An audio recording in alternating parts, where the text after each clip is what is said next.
O primeiro tema deste programa, acreditar com o concílio, é ainda introdutório, porque é um recordar-vos o que é na Igreja um concílio. Nós, no credo da missa, rezamos todos os domingos, creio na Igreja Una, Santa, Católica e Apostólica. A Igreja Apostólica significa que o Senhor entregou aos apóstolos e aos seus sucessores o dever e o poder, por um lado, de aprofundar a fé da Igreja, mantendo-a na sua autenticidade. Sempre que a Igreja se afastou deste ensinamento do Colégio dos Apóstolos, criou cismas, criou divisões, visões incompletas da própria mensagem cristã.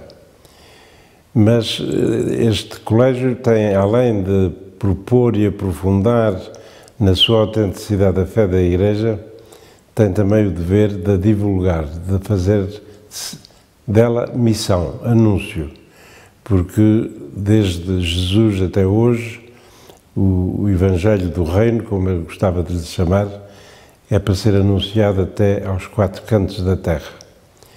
Este órgão máximo da apostolicidade da Igreja é o Colégio Apostólico, o Colégio dos Bispos, Sucessores dos Apóstolos, desde que presididos e em comunhão com Pedro, com o sucessor de Pedro, o Santo Padre de Roma. O concílio é uma realização extraordinária deste magistério, porque há habitualmente uma dimensão ordinária, habitual, de todos os dias, dos bispos em comunhão com o Santo Padre, a fazerem esta dupla dimensão de aprofundamento da fé da Igreja e da sua expansão através da missão.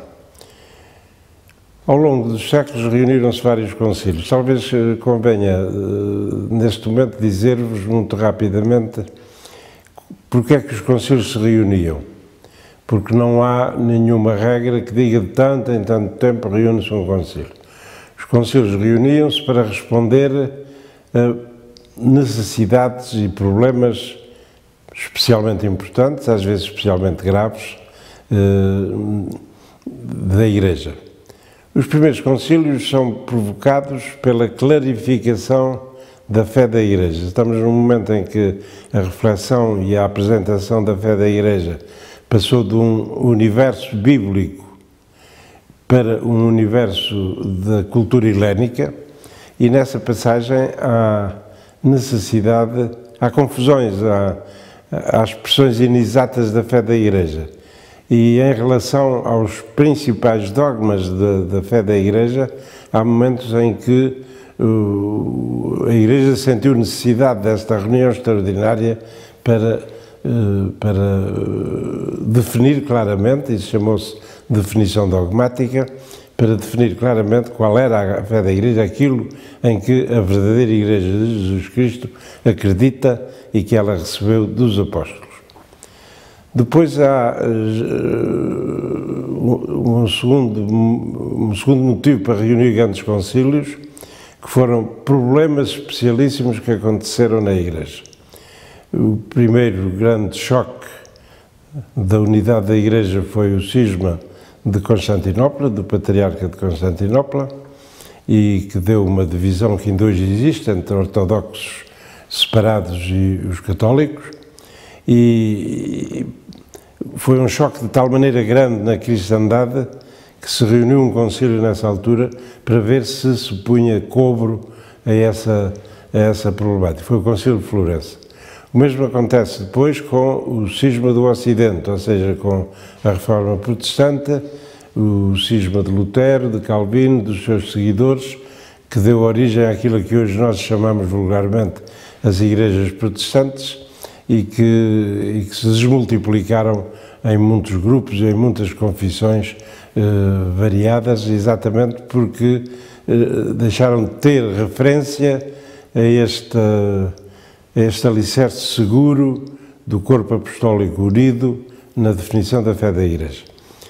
Isso chamou-se vulgarmente a Reforma Protestante e reuniu-se um grande concílio nessa altura, que foi o Concílio de Trento, para abordar, digamos assim, essa problemática nova que dividiu a Europa e que deu inclusivamente origem a algumas guerras religiosas e que foi o grande cisma do Ocidente. Já no século XIX, a Igreja defronta-se com a grande evolução da cultura. Aquilo que na altura se chamou modernismo, e com visões do homem e da fé que se afastavam muito daquilo que é a doutrina da Igreja e que deu origem a alguns desvios, a alguns erros filosóficos e culturais que ainda hoje marcam a cultura da Europa. E para afrontar esse problema, que é um problema cultural, reúne-se o Primeiro Concílio do Vaticano, que infelizmente não pôde levar os seus trabalhos ao fim, teve que ser interrompido devido à conquista de Roma pelas tropas unificadoras da Itália moderna. E este Concílio Vaticano II, o que é que o provocou? Santo Padre João XXIII diz claramente, vai tendo esse texto à vossa disposição, que é um motivo novo. A evolução do mundo contemporâneo, um pouco fruto disto que dissemos, ainda muito da época modernista, mas tornou-se de tal maneira complexo. Por um lado, otimista nas suas conquistas científicas, por outro lado, com uma visão do homem e da sociedade que se afasta daquela relação primordial do homem a Deus em Nosso Senhor Jesus Cristo. E, portanto, o que provoca este concílio é como é que a Igreja vai, numa linguagem nova, afrontar esta sociedade tão complexa, com tantos valores, mas também com tantos problemas, de maneira a poder anunciar-lhe a mensagem cristã. Como no fim da primeira sessão do concílio, duas intervenções, a do Cardeal Sunens e do Cardeal Montini, que depois foi o Papa Paulo VI, anunciam a matéria conciliar como Igreja que pensas de ti mesmo, como é que te compreendes a ti mesma para poderes ser enviada ao mundo contemporâneo. O Santo Padre João XXIII diz que a convocação do concílio foi uma surpresa do espírito que o comoveu e aconselha a Igreja a aprofundar exatamente a sua identidade para, com esperança, sem medo, com otimismo, entrar em diálogo com o mundo, amar o mundo e encontrar caminhos novos para lhe anunciar a mensagem da salvação. Curiosamente, este é o desafio da nova evangelização.